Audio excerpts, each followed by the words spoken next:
اس اللہ کے لیے جو تمام جہانوں کے رب ہیں، جو تمام جہانوں کے پالنے والے ہیں۔ اس کے بعد کا لفظ ہے رب کا، اس کے بعد کا لفظ ہے رب کا۔ رب کا معنی علماء نے مختلف لکھا ہے۔ رب کا معنی ایک آتا ہے دیکھ بھال کرنے کا، رب کا ایک معنی آتا ہے پالنے کا، پالنہار جس کو کہتے ہیں، پالنہار۔ یہاں پر یہ بات سمجھنے کی ضرورت ہے، رب صرف مخصوص وقت کے لیے رب نہیں، چاہے دنیا ہو چاہے دنیا نہ ہو، چاہے انسان پیدا ہوا ہو چاہے انسان پیدا نہ کیا گیا ہو، چاہے انسان کے پیدا کرنے سے پہلے چاہے انسان کے موت کے بعد بھی اس کی جو صفت ہے وہ صرف اللہ کے لیے ہے، ایسی قدرت والے کو رب کہتے ہیں۔ انسان ہے، انسان کو اللہ نے پیدا کیا اور موت دے دیا، اس کے بعد پھر دوسرے انسان کو پیدا نہیں کر سکتا، تو وہ رب نہیں ہو سکتا، وہ اللہ نہیں ہو سکتا، وہ اللہ نہیں ہو سکتا۔ دنیا بنا دیا اور دنیا ختم ہو گئی، چاہے زلزلے سے ہو چاہے آگ لگنے سے ہو، کوئی علاقہ ختم ہو گیا، لیکن پھر اس علاقے کو دوبارہ زندہ کرنے کی طاقت نہیں ہے اور اس کے دیکھ بھال کرنے کی طاقت نہیں ہے، تو اس کو رب نہیں کہتے۔ تو اللہ یہی بتا رہے ہیں ہم ایسے رب ہیں چاہے انسان ہو یا نہ ہو، دنیا کے اندر جتنے عالم ہیں، جتنے انسان ہیں، جتنے جنات ہیں، ان تمام کے رب ہم ہیں، گویا کہ ہم ان کو پالنے والے ہیں، گویا کہ ہم ان کی دیکھ بھال کرنے والے ہیں۔ تو اللہ رب العزت جو ہے اس کے اندر یہی بات ارشاد فرمائی کہ ہم تمام جہانوں کے رب ہیں، یعنی ان کو پالنے والے ہیں، ان کو دیکھنے والے ہیں، غم میں، خوشی میں اور سفر میں، حضر میں، دکانداری میں، ملازمت میں، ہر چیز میں اللہ رب العزت جو ہے انسان کو پالتے ہیں اور انسان کو دیکھتے ہیں اور انسان کے لیے تمام چیزوں کو مہیا کرتے ہیں اور انسان کی ہر ضرورت کو پورا کرتے ہیں، روزی کے اعتبار سے، کپڑے کے اعتبار سے، سواری کے اعتبار سے، اس کے جوانی کے، بڑھاپے کے، بچپن کے، پیدا ہونے کے اور موت کے تمام مسائل کو بر وقت پورا کرنے کو اور اس کی طاقت رکھنے والی ذات کو رب کہتے ہیں، اس کی طاقت رکھنے والی ذات کو رب کہتے ہیں۔ اس کے بعد ہم آتے ہیں عالمین پر، اس کے بعد عالمین۔ اب یہاں پر یہ بات سمجھے، اس کے اوپر بھی الف لام آیا ہے، حمد کے اوپر آیا تھا، اسی طرح اللہ رب العزت جو ہے یہاں پر بھی الف لام داخل کرے۔ اس کا معنی بھی وہی ہے جو میں حمد پر بتایا تھا۔ تو اللہ رب العزت یہ بتانا چاہتے ہیں، سب سے پہلے یہ بات سمجھے، عالمین یہ جمع ہے، دنیا ایک دنیا، بہت ساری دنیا۔ کتنی دنیا؟ بہت ساری دنیا مطلب کتنی دنیا ہے؟ ایک دنیا، دو دنیا، تین دنیا، چار دنیا، پانچ دنیا، 6 دنیا، 7 دنیا، کتنی دنیا مراد ہے؟ ہم نے جب سے پیدا ہوئے، جب سے ہمیں ہوش سنبھالا گیا، اس وقت سے ہم جو سورہ فاتحہ پڑھ رہے ہیں، لیکن کبھی ہم نے اس پر غور نہیں کیا، کبھی ہم نے اس پر غور نہیں کیا۔ حالانکہ اللہ رب العزت تو بولنا یہ چاہیے تھا الحمدللہ رب العالم، میں دنیا کا پالنے والا رب ہوں اور اسی کے لیے حمد و ثنا ہے، اتنا بول دینا کافی تھا۔ عالم بول دیتا تو بات ختم ہو جاتی تھی نا، پوری دنیا کا رب اللہ ہے، اس کا ترجمہ ہو جاتا۔ لیکن اللہ نے ایک اور اضافہ فرمایا، عربی کا ایک صیغہ استعمال فرمایا، جمع کا صیغہ استعمال فرمایا، عالم نہیں کہا بلکہ عالمین کہا، جمع۔ مطلب یہ ہے ایک دنیا نہیں، ایک دنیا کا رب نہیں ہوں میں، تم سمجھ رہے ہو تمہاری آنکھوں کے سامنے جو دکھ رہا ہے اس کا ایک ہی رب نہیں ہوں، بلکہ جو تمہیں نظر نہیں آ رہا ہے ان تمام چیزوں کا رب میں ہوں، اللہ یہ بتانا چاہتے ہیں۔ تو ہم اس کی تفسیر میں ذرا جا کر واپس آ جائیں گے، 2-3 قول میں آپ کی خدمت میں پیش کروں گا تفسیر ابن کثیر کے حوالے سے، اور اسی طرح دیگر معارف القرآن اور اسی طرح دیگر کتابیں کے اندر اس آیت کی تفسیر میں لکھا ہے عالمین اللہ رب العزت اس لیے کہا یہ جمع کا صیغہ ہے. انسان ایک عالم ہے. انسان ایک عالم ہے، تھوڑا سمجھیے. انسان ایک عالم ہے، جنات ایک عالم ہے، فرشتے ایک عالم ہے، درخت، دنیا کے تمام درخت ایک عالم ہے، دنیا کا جتنا پتھر ہے یعنی جتنے پہاڑے ہیں، مضبوط مضبوط پہاڑ، یہ ایک عالم ہے. اور اسی طرح جتنی چیزیں ہمیں نظر آ رہی ہے، جتنی چیزیں ہمیں نظر نہیں آ رہی ہے، یہ ایک ایک عالم ہے. اللہ رب العزت یہ بتانا چاہ رہے ہیں ہم ان تمام عالموں کے رب ہیں جو انسان کے ٹھاٹا مارتا ہوا سمندر دنیا کے اندر ہے. ہم ان انسانوں کے ٹھاٹے مارتے ہوئے سمندر کے رب ہیں. اسی طرح انسانوں کے علاوہ جو جناتوں کا ٹھاٹے مارتا ہوا سمندر اللہ نے اس دنیا کے اندر پیدا فرمایا، ان تمام جناتوں کے بھی ہم رب ہیں. اور اسی طرح انسان اور جنات کے علاوہ فرشتوں کا بھی ایک عالم اللہ نے دنیا کے اندر پیدا کیا ہے. انسانوں کو سنبھالنے کے لیے اور انسانوں کے کاموں کو مکمل کرنے کے لیے اور دنیا کا نظام چلانے کے لیے اللہ نے فرشتوں کو پیدا کیا، یعنی نورانی مخلوق کو پیدا کیا، وہ بھی ایک عالم ہے. اور اسی طرح نباتات ہے یعنی درخت ہیں، اور اسی طرح پتھر ہے یعنی پہاڑ، جو مضبوط مضبوط پہاڑ ہے، اللہ رب العزت نے ان کو ایک ایک عالم کہا کہ میں صرف انسانوں کا رب نہیں بلکہ یہ تمام مخلوقات جو دنیا کے اندر جی رہی ہے، چاہے وہ سانس لینے والے ہو چاہے سانس نہ لینے والے ہو، ان تمام کا رب میں ہوں. یہ بتانا چاہ رہے ہیں صرف انسان کے رب نہیں ہے اللہ، انسان کے رب نہیں ہے. اب یہاں پر ایک سوال پیدا ہوتا ہے، تمام تعریفیں اس اللہ کے لیے جو تمام جہانوں کے رب ہیں. یہاں پر ہندو، مسلم، سکھ، عیسائی، جتنے مذہب کے لوگ دنیا کے اندر ہیں وہ تمام کے تمام اس کے اندر داخل ہیں. اگر کوئی آدمی اللہ کی ربوبیت کا انکار کرے، اللہ کے رب ہونے کا انکار کرے، کوئی آدمی اللہ کی حمد و ثنا نہ کرے، وہ آدمی کا رب بھی اللہ ہے. وہی بات اللہ اس میں بتا رہے ہیں، وہی بات اللہ اس میں بتا رہے ہیں. نماز پڑھنے والا بھی میرا بندہ، میں نے اس کو پیدا کیا ہے.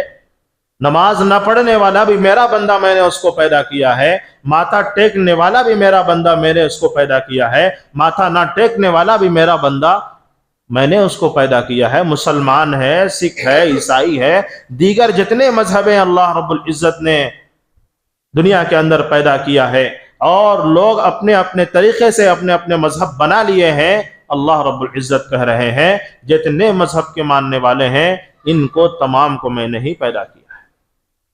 عالم، یہ عالم میں سے ہیں، یعنی یہ دنیا میں سے ہیں، تو دنیا کو پیدا میں ہی کیا ہوں. یہ میرے بندے ہیں، یہ میرے بندے ہیں. تو دوسری، یہ پہلی بات ہو گئی.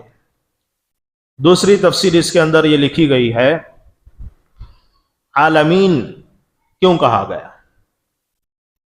تو علماء لکھتے ہیں عالمین کہنے کا مطلب، اس کی وجہ یہ ہے، دوسرا قول یہ ہے، اللہ رب العزت عالمین اس لیے کہہ رہے ہیں انسان، جنات، فرشتے، نباتات، جمادات یعنی درخت، پہاڑ، پتھر، جتنی بھی چیزیں ہیں دنیا کے اندر، سمندر، جتنی چیزیں ہیں، یہ تمام کو ملا دو، تمام کو ملا دو تو ایک عالم بنتے ہیں، یعنی ایک دنیا بنتی ہے. یہ تمام کو ملا لو.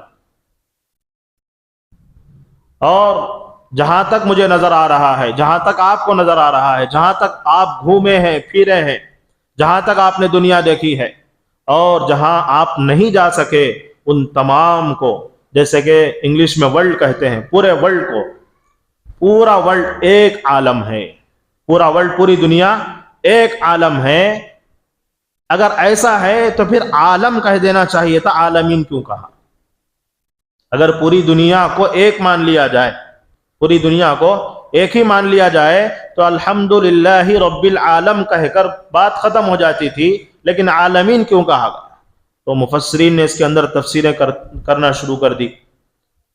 تو مفسرین نے بات لکھا ہے، پوری دنیا کو ملا کر ایک عالم، ایک دنیا ہے، لیکن یہ دنیا جہاں ختم ہو رہی ہے، یہ جو دنیا جہاں ختم ہو رہی ہے، میں اور آپ جس دنیا کے اندر ہے، مفسرین نے لکھا ہے یہ جو دنیا جہاں ختم ہو رہی ہے، اس کے بعد میں جو خلا بچ رہی ہے، جو جگہ بچ رہی ہے، اس جگہ میں بھی اللہ رب العزت نے اپنی قدرت سے ہو سکتا ہے اور بھی دنیا بنائی، اور بھی دنیا بنائی ہو۔ آج سائنٹسٹ حضرات اس کے قائل ہیں، جو اپنے آپ کو انگلش کے ماہر سمجھتے ہیں، اپنے آپ کو چاند پہ کمندے ڈالنے کو ماہر سمجھتے ہیں، وہ اس بات کے قائل ہو چکے ہیں اس دنیا کے علاوہ بھی اور بھی بہت ساری دنیا ہے دنیا کے اندر، یعنی جہاں پر دنیا ختم ہوتی ہے اس کے بعد بھی اور بھی دنیا، اور بھی ستارے، اور بھی گھومنے پھرنے والی چیزیں موجود ہے۔ گھومنے پھرنے والی چیزیں انہوں نے کہاں سے ریسرچ کیا؟ یہی آیتوں سے ریسرچ کیا ہے۔ یہی اس کا ایک خطرہ ہے جو انہوں نے اس کو پڑھ کر سمجھ کر تمام چیزیں ٹیکنالوجی حاصل کی ہے۔ تو آج ہم لوگ مسلمان اس کو پڑھتے نہیں، سمجھتے نہیں، اس کے ذریعے سے ہم پیچھے ہیں۔ تو الغرض تو پوری دنیا ملا کر ایک عالم ہے، اور جہاں پر دنیا ختم ہو رہی ہے، یہ دنیا ختم ہونے کے بعد اور بھی جگہ باقی ہے، اور بھی جگہ باقی ہے۔ تو اللہ رب العزت یہ کہنا چاہ رہے ہیں جس دنیا میں تم رہ رہے ہو، جس عالم میں تم رہ رہے ہو، اس کا رب بھی میں ہوں، اور جس دنیا میں تم نہیں ہو، جس کو تم نہیں دیکھ سکتے، تمہارا علم وہاں تک نہیں پہنچ سکتا، تمہاری عقل وہاں تک نہیں پہنچ سکتی، تمہاری قلم کی طاقت وہاں تک نہیں پہنچ سکتی، تمہارے عقل کے گھوڑے وہاں تک نہیں پہنچ سکتے، اس عالم کا رب بھی میں ہوں، یہ بتانا چاہ رہے، یہ بتانا چاہ رہے اللہ رب العزت۔ تیسرا قول یہ علماء لکھتے ہیں، عالمین کہنے کا مطلب یہ ہے، اس کی اصل وجہ یہ ہے اللہ رب العزت تمام دنیا کو ایک عالم بنایا، تمام دنیا کو ایک عالم بنایا، اور عالم بنانے کے بعد اور بھی جگہیں خالی بچی، تو اللہ رب العزت نے 20,000 عالم اور بنائے۔ کتنے؟ یہ ہوائی فائرنگ نہیں ہے، یہ قرآن پاک کی تفسیر ہے، یہ اللہ کی قدرت میں بتا رہا ہوں آپ کو، کہ اللہ کے لیے ہر چیز کرنا آسان ہے، میرے لیے اور آپ کے لیے مشکل ہے، اور ہماری عقلیں محدود ہیں، ہماری عقلیں نہیں سوچ سکتی، تو اس لیے ہم صرف تفسیر کرتے ہیں۔ تو علماء لکھتے ہیں یہ دنیا چھوڑ کر اور 20,000 عالم اللہ نے بنایا ہے۔ تو اللہ اس لیے عالمین کہا، عالم نے کہا، الحمدللہ رب العالمین۔ ہم جب سے ہوش سنبھالے ہیں اس وقت سے سورہ فاتحہ پڑھ رہے، لیکن الحمدللہ رب العالمین کا صحیح ترجمہ ہمیں معلوم، تو ہمیں چاہیے ایسی مجلسوں میں بیٹھیں۔ یہ کوئی جمعہ کا بیان، یہ کوئی جو ہے دین کی بات نہیں ہے، بلکہ دین کی بات سے بھی زیادہ بڑھ کر یہ قرآن پاک کی تفسیر ہے۔ اس کے اندر صرف قرآن کی باتیں ہو رہی، ہاں جمعہ کے اندر بھی قرآن کی باتیں ہی ہوگی، لیکن وہاں پر جو ہے معاشرت بتایا جائے گا، وہاں پر جو ہے حالات بتائے جائیں گے، لیکن صرف قرآن پر بات نہیں ہوگی۔ قرآن کی روشنی میں حالات بتائے جائیں گے، موجودہ حالات کیا ہے، پچھلے زمانے میں حالات کیا تھے، یہ بتائے جائیں گے، لیکن ایسی مجلسوں میں یہ صرف یہ بتایا جائے گا قرآن کیا کہتا ہے، اللہ کیا کہہ رہے ہیں، قرآن کے اندر کیا میسج اللہ ہمیں دے رہے ہیں۔ تو دوسری تفسیر یہ ہے کہ اللہ رب العزت جو ہے پوری دنیا کو ایک عالم کہا، اور یہ عالم جہاں پر ختم ہوتا ہے، جو گول ہے جہاں پر ختم ہوتا ہے، انگلش کے اندر بھی اس کے کچھ نام ہیں، میرے ذہن میں نہیں ہے، جہاں پر ایک عالم ختم ہوتا ہے اس کے بعد اور بھی جگہیں موجود ہیں، تو ان جگہوں پر اللہ نے 20,000 عالم اور بنائے ہیں۔ تو اللہ اس کو بتا رہے ہیں میں ایسا رب ہوں، ایسا پالنے والا ہوں، ایسا پالنہار ہوں جو تمام جہانوں کا رب ہے۔ صرف تمہیں دکھ رہا ہے وہ دنیا نہیں، بلکہ تمہیں نہیں دکھ رہی ہے اس دنیا کا رب بھی میں ہوں، اس کو پالنے والا بھی میں ہوں، اس کو روزی روٹی کا انتظام کرنے والا بھی میں ہوں۔ تیسری تفسیر علماء لکھتے ہیں، اسی قرآن پاک کی ایک آیت پارہ نمبر 29 میں ہے، غالباً حضرت ابو سعید خدری رضی اللہ عنہ اس آیت کو پیش کرتے ہوئے کہتے ہیں وَمَا يَعْلَمُ جُنُودَ رَبِّكَ إِلَّا هُ، سورہ پارہ نمبر 29 کی آیت ہے. اللہ فرماتے ہیں اللہ کا لشکر کتنا ہے، یعنی اللہ کی مخلوقات کتنی ہیں، وہ اللہ کے سوا کوئی نہیں جانتا. وما یعلم، کوئی نہیں جان سکتا، جنود ربک، اس کے لشکر کتنے ہیں، اس کی مخلوقات کتنی ہے، الا ہو، سوائے اللہ رب العزت کے. تو اس آیت کو سامنے رکھتے ہوئے حضرت ابو سعید خدری رضی اللہ عنہ غالباً کہتے ہیں کہ 20,000 عالم، انسانوں کا ایک عالم، فرشتوں کا ایک عالم، جناتوں کا ایک عالم، پتھروں کا ایک عالم، درختوں کا ایک عالم، بات ہٹاؤ، اللہ رب العزت اس سے بالکل پاک و صاف ہے. اللہ جتنے چاہتے ہیں اتنے بنا سکتے ہیں. تو انہوں نے کہا اس آیت کو سامنے رکھتے ہوئے اللہ ہی بہتر جانتے ہیں کتنے عالم ہیں، ہم ہماری عقل نہیں دوڑا سکتے. اللہ کے کلام کی ایک آیت سے عالمین کا ترجمہ کیا، پارہ نمبر 29 کی آیت سے کہا وما یعلم جنود ربک الا ہو، اللہ ہی بہتر جانتے ہیں اللہ کا لشکر کتنا ہے. اللہ کتنی مخلوقات کو پیدا کیے ہیں، کتنے عالموں کو پیدا کیے ہیں، چاہے 10,000 پیدا کیے ہوں، چاہے 20,000 عالم پیدا کیے ہوں، چاہے صرف انسانوں کے ایک جنس کو عالم کہتے ہوں، چاہے فرشتوں کے ایک جنس کو عالم کہتے ہوں، یہ بات کو ہٹاؤ. حضرت نے کہا، حضرت ابو سعید خدری رضی اللہ عنہ صحابی رسول نے کہا وما یعلم جنود ربک الا ہو، اللہ ہی سب سے بہتر جاننے والے ہیں، اللہ کے علاوہ اس کا علم کسی کے پاس نہیں. اللہ کے علاوہ اس کا علم کسی کے پاس نہیں، کسی انسان کے پاس نہیں. تو یہ ایسا قرآن ہے، ایسا رب ہے جو تمام جہانوں کا رب ہے. اس لیے تمام کا لفظ آتا ہے اس میں، اس لیے جمع کا صیغہ آیا ہے، عالمین، عالم نہیں بتایا. لوگ، آدمی اور لوگوں میں بہت فرق ہے. آدمی کسے بولتے ہیں؟ ایک کو بولتے ہیں. لوگاں کسے بولتے ہیں؟ ہمارے کرنول کی لنگڑی زبان میں لوگاں بولتے، بلہ کے لوگاں، 3 سے زائد، 2 آدمی ہے تو 2 بولتے ہیں، 3 ہے تو 3 ہے، تو 4 سے زائد ہو گئے تو کیا بولتے ہیں؟ بلہ کے لوگاں ہیں، بلہ کے آدمیاں ہیں. تو وہ لفظ اللہ یہاں استعمال کرے ہیں. عالم بولے تو ایک، عالمین بولے تو بہت سارے. تو اللہ رب العزت جو ہے اس کے اندر یہی بتانا چاہتے ہیں، ہم ایسے ویسے رب نہیں ہیں، تمام جہانوں کے رب ہیں. ہمیں کسی نے پیدا نہیں کیا اور ہم کسی سے پیدا نہیں ہوئے. ہر ایک کو یاد ہے لم یلد ولم یولد ولم یکن لہ کفوا احد، اس جیسا کوئی ہمسر نہیں، اس جیسی کوئی ذات نہیں. تو اللہ جو ہے اپنی حمد و ثنا کر رہے ہیں. اس کا ترجمہ یہ ہوا تمام تر تعریفیں اسی رب ذوالجلال کے حق میں جو تمام جہانوں کا رب ہے. اب جب بھی آپ نماز پڑھیں اس تفسیر کو ذہن میں رکھیں، جب بھی آپ یہ آیت پڑھیں الحمدللہ رب العالمین، تو ہمیں یہ یاد ہونا چاہیے ہم کس کے بندے ہیں، عالم سے کیا مراد ہے، ہم کس کے سامنے کھڑے ہیں. یہ جو دنیا ہے اسی نے پیدا کیا، اور یہ دنیا کے باہر جتنی دنیایں ہیں اس کے سامنے میں کھڑا ہوا ہوں اور اس کا استحضار اور اس کے خیال سے ہم نماز پڑھیں. صحابہ نماز پڑھتے تھے، واقعات ملتے ہیں، حضرت علی رضی اللہ عنہ نماز پڑھ رہے، ان کے تیر لگا ہوا تھا، ران میں جنگ کے اندر ایک تیر لگ گیا تھا. صحابہ نے مشورہ کیا کہ تیر کو نکالا جائے، لیکن تیر کو نکالنا آسان نہیں تھا، خون کا بہنا ہوتا تھا اور تکلیف کو برداشت کرنا مشکل ہو جاتا. تو حضرت ایک صحابی نے مشورہ دیا کہ جب حضرت علی نماز کے لیے کھڑے ہو جائیں تو اس وقت تیر کو نکال لیا جائے، ان کو تکلیف محسوس نہیں ہوگی. مطلب کیا ہے؟ نماز کے اندر اتنا انہماک ہوتا تھا، وہ آیاتوں پر غور و فکر کر کے نماز پڑھا کرتے تھے. آج وہ چیز ہمارے پاس نہیں ہے، آج وہ چیز ہمارے پاس نہیں ہے. 20 سال سے نماز پڑھ رہے ہیں، 60 سال سے نماز پڑھ رہے ہیں، 40 سال سے نماز پڑھ رہے ہیں، 25 سال سے نماز پڑھ رہے ہیں، لیکن سورہ فاتحہ کا ترجمہ اور اس کا معنی، اس کی میننگ آج ہمارے ذہنوں میں نہیں ہے. ہمیں ہی معلوم نہیں ہے تو ہم اپنے بچوں کو کیا بتائیں.